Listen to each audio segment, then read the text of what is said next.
trailing after Lien.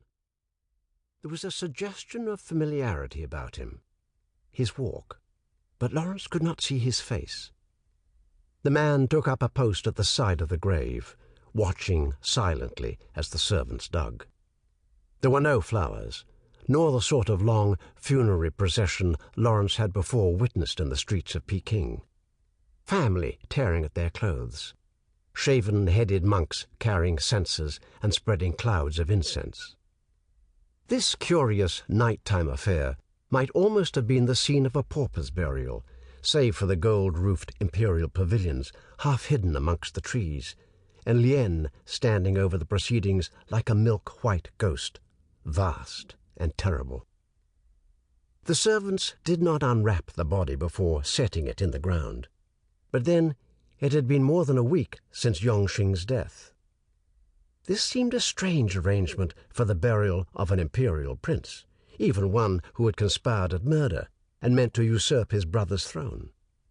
Lawrence wondered if his burial had earlier been forbidden, or perhaps was even now clandestine.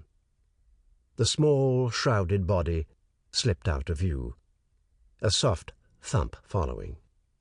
Lien keened once, almost inaudibly, the sound creeping unpleasantly along the back of Lawrence's neck and vanishing in the rustling of the trees.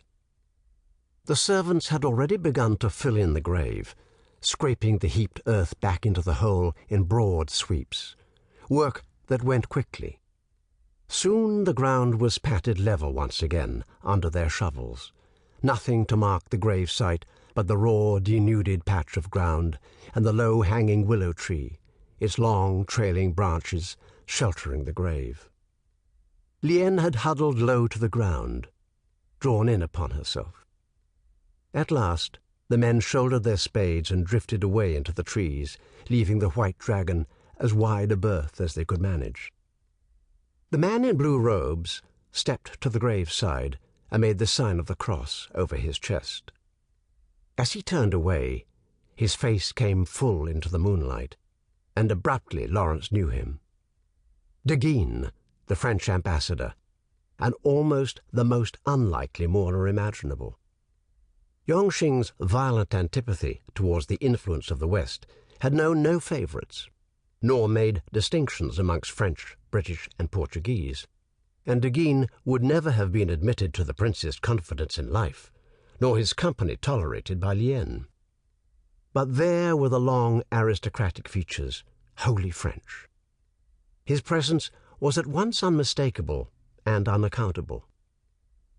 Deguine lingered yet a moment in the clearing and spoke to Lien, inaudible at the distance, but a question by his manner. She gave him no answer, made no sound at all, crouched low with her gaze fixed only upon the hidden grave, as if she would imprint the place upon her memory. After a moment, he bowed himself away gracefully and left her. Lawrence could not regret the prince's death, yet pity stirred. He did not suppose anyone else would have her as companion now.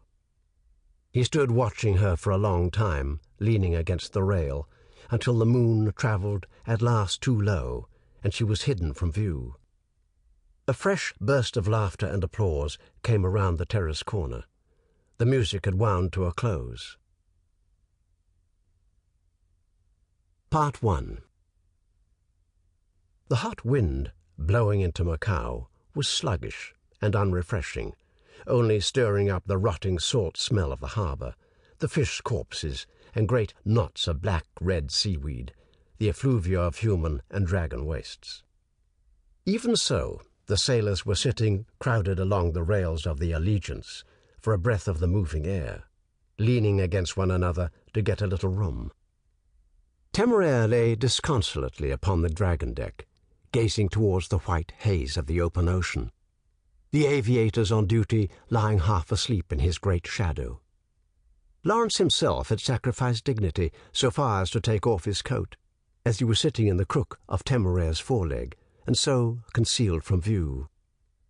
"It seems a great pity to me that we must always be waiting on the wind when everything else is ready, and we are also," Temeraire To keep listening to this audiobook, I've left you a link in the description so you can do it at no cost thanks to Audible's 30-day free trial.